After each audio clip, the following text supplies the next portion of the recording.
오늘 말씀을 하고 싶지만 제가 찬양을 참 못 불러요. 그래가지고 힘들지만 우리 가사를 잘 보면 이 오늘 말씀을 가지고 가사를 만들었기 때문에 다들 이 찬양이 한 번씩은 기억나셨을 거라고 믿습니다. 제가 이 찬양을 중학교 때 처음 불렀던 것 같은데 어린 나이에 큰 굴곡이나 또한 어려움은 없었지만 가사가 참 은혜가 되고 힘이 되었던 것이 기억이 납니다. 이 찬양이 힘이 되는 이유는 어려움 중에 있을 때 하나님께서 우리의 힘이 되시고 또한 방패가 되어주시고 우리의 요새가 되어주신다는 고백이 큰 위로가 되기 때문일 것입니다.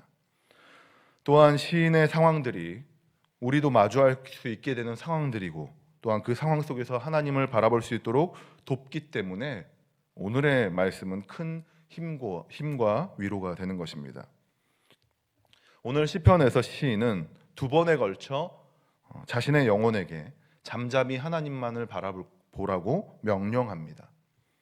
이것은 지금 시인의 상황이 폭풍과도 같은 시간 가운데 있다는 것을 말하는 것입니다. 그 폭풍과도 같은 시간이 무엇이냐면 3절과 4절에서 말하고 있는 외부로부터의 공격을 말하는 것입니다. 거짓을 즐기며 시인을 힘들게 하고 있는, 겉으로는 축복 가운데 말하고 있는 것 같지만 실상은 저주를 선포하고 있는 그 일 때문에 힘들어하고 있다는 것이죠. 이런 상황들이 우리의 삶 가운데도 참 많이 찾아옴을 봅니다. 우리를 하나님의 시선으로 세상을 바라볼 수 없도록 공격하고 또한 예수 그리스도의 자녀로 살아가는 우리 그리스도인들을 괴롭게 하면서 믿음이 흔들리게 하는 것이죠. 바르게 말씀을 듣지 못하게 하고 또한 교회 가는 것을 핍박하고 또한 막는 상황들이 벌어지게 되는 것입니다. 이와 같이 사람의 공격으로 힘들어하는 영혼들에게 시인은 조용히 또한 잠잠히 하나님을 바라보도록 자신의 영혼에게 선포하라고 말하고 있는 것입니다. 세상의 기준으로 보면 너무 어리석은 행동 같습니다. 인간적인 공격이, 사람의 공격이 찾아왔는데 우리를 공격하는 그 사람에게 싸우는 것이 아니라 분노함으로 요동치는 자신의 영혼에게 잠잠하라, 선포하라고 한다는 것이 어리석어 보일 수도 있다는 것입니다. 그런데 이것은 분노를 일으키는 상황 속에서 마음을 삭히라라고 말하는 것은 아닙니다. 마음에 참으리는 새기고 참고 또 참고 계속 참으라 말하는 것이 아닙니다. 다들 경험해 보셨겠지만 인간적인 마음으로 참음이 계속되면 어떻게 됩니까? 병이 납니다. 가족이나 지인이 힘들게 할 때마다 참고 참던 사람이 결국 끝내는 참지 못하고 폭발하는 것을 우리는 경험해 봤고 또한 영상이나 주변의 이야기를 통해서 많이 접할 수 있었습니다. 이처럼 세상에서 찾아오는 많은 어려움 앞에서 인간이 스스로 참고 이기려 해봤자 잠시 참는 건 가능합니다. 잠시 삭히는 건 가능해요. 하지만 그렇게 계속 참다 보면 마지막에 좁게 마무리되는 경우는 한 번도 보지 못했습니다. 이것은 세상의 풍파나 어려움 앞에서 바르게 대응하지 못했기 때문입니다. 오늘 시인은 연약한 인간이 이길 수 있는 방법은 잠잠히 하나님만 바라보는 것이다라고 말합니다. 크나큰 요동 앞에서 흔들리지 않고 하나님을 바라보라는 것입니다. 저는 여기서 요동치는 어려움 앞에서 잠잠한 모습을 말하면 떠오르는 장면이 하나 있습니다. 바로 갈릴리 호수의 그 풍랑 앞에서 주무시고 계시던 예수님의 모습이 떠오릅니다. 사역으로 피곤함 가운데 거라사 지방으로 이동하던 배에 타고 계셨던 예수님은 배에 타자마자 주무셨습니다. 그런데 배가 출발하고 얼마 지나지 않아서 배에 타고 있던 제자들이 광풍을 만나게 됩니다. 흔들리기 시작했어요. 요동하기 시작합니다. 그때 제자들은 주무시고 계시는 예수님을 흔들어 깨우기 시작합니다.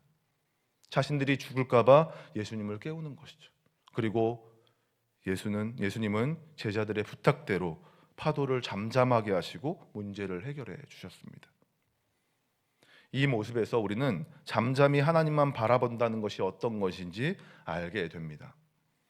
요동치는 세상과 같은 이 어려움 앞에서 늘 잠잠하게 세상을 바라보시며 아무 일 없는 것처럼 기다리시는 주님을 바라보라는 것입니다. 우리는 연약한 인간이기에 우리 스스로 세상의 어려움 앞에서 우리의 힘으로 이 모든 것들을 잠잠하게 바라볼 수 있는 사람은 없습니다. 9절에 보니까 슬프도다. 사람은 입김이며 인생도 속임수니 저울에 달면 그들은 입김보다 가벼우리로다 라고 말합니다. 이것은 인간이 아무리 뛰어나봤자 인간이라는 것입니다. 다시 말해서 아무리 뛰어나도 하나님 앞에서는 천한 사람이라는 것이죠. 그만큼 연약한 존재라는 것입니다. 그런 인간이 스스로 자신을 컨트롤해서 세상의 풍파 앞에서 조용히 하나님을 바라보며 이긴다는 것은 불가능한 것입니다. 우리는 우리 스스로 풍랑을 요동치는 상황들을 잠잠하게 할 수 없습니다. 잠잠히 계시는 예수님의 도움으로 세상의 풍파 앞에서 우리의 요새 되시고 방패 되시며 구원이 되시는 주님을 바라볼 수 있게 된다는 것입니다. 사랑하는 성도 여러분, 예수님이 우리 앞에 계십니다. 풍랑 가운데 있던 배는 우리가 아는 배가 아닙니다. 너무나도 큰 배가 아니에요. 예수님이 주무시고 계신 곳이 멀리 있어가지고 한참을 뛰어가서 만날 수 있는, 한참을 뛰어가서 깨워야 되는 그런 배가 아니라는 것입니다. 제자들이랑 예수님이랑 너무 붙어있는 너무나도 작은 배였어요. 거기서 주무시고 계셨습니다. 그만큼 가까운 곳에 예수님이 계셨다는 것입니다. 마찬가지로 예수님 우리와 가장 가깝게 계십니다. 성령 하나님을 통해서 우리 안에 내주하시며 늘 우리에게 힘이 되어 주신다는 겁니다. 사탄은 언제나 우리를 흔들어 넘어지게 합니다. 크게 요동하게 하며 하나님이 주신 귀한 자리에서 떨어지게 하고 저주 가운데 있게 합니다. 그럴 때 우리는 우리의 생각으로 참고 인내하며 이기려 하는 것이 아니라 그리스도를 바라보시기를 소망합니다. 배에 함께 타고 계시고 부탁하면 언제나 풍랑을 잔잔하게 해주시는 주님이 우리와 함께 계심을 기억하고 어려움 속에서 온전히 주님을 바라보시는 모두가 되시기를 소망합니다. 시인의 고백처럼 나의 구원과 영광이 하나님께 있습니다. 나의 힘과 반석과 피난처가 하나님이십니다. 그런 하나님을 의지하고 모든 어려움을 그분께 고백하여 언제나 새 힘을 얻고 길을 찾으시는 모든 성도님들이 되시길 주님의 이름으로 축원합니다. 기도하도록 하겠습니다. 사랑의 하나님 감사합니다.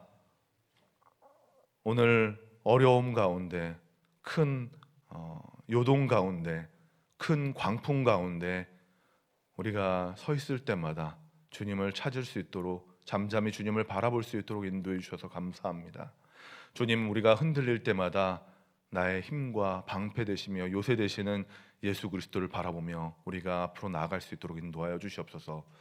나와 늘 함께하여 주시는 주님을 우리가 바라보며 승리하는 하루를 살아갈 수 있도록 인도하여 주시옵소서. 우리를 넘어지게 하는 그 사단의 그 전략 앞에, 계략 앞에 우리가 다시 한번 주님을 바라보며 승리하는 모두가 되어줄 수 있도록 인도하여 주시옵소서. 우리에게 힘 주시고 능력 더하여 주셔서 온전히 주님을 바라보며 주님과 함께 동행하는 잠잠히 세상 가운데서 요동치는 세상 가운데서 주님을 바라보며 이길 수 있는 우리 모두가 되어질 수 있도록 인도하여 주시옵소서. 지켜주시고 보호하여 주시옵소서. 감사하는 마음을 담아서 일천번제 드렸습니다. 주님 드린 손길 가운데 함께하여 주시고 힘을 더하여 주시고 그 마음의 필요에 따라 들어주시고 응답하여 주시옵소서. 주님과 함께 또 하루를 살아갑니다. 역사하여 주시고 동행하여 주시옵소서. 이 시간에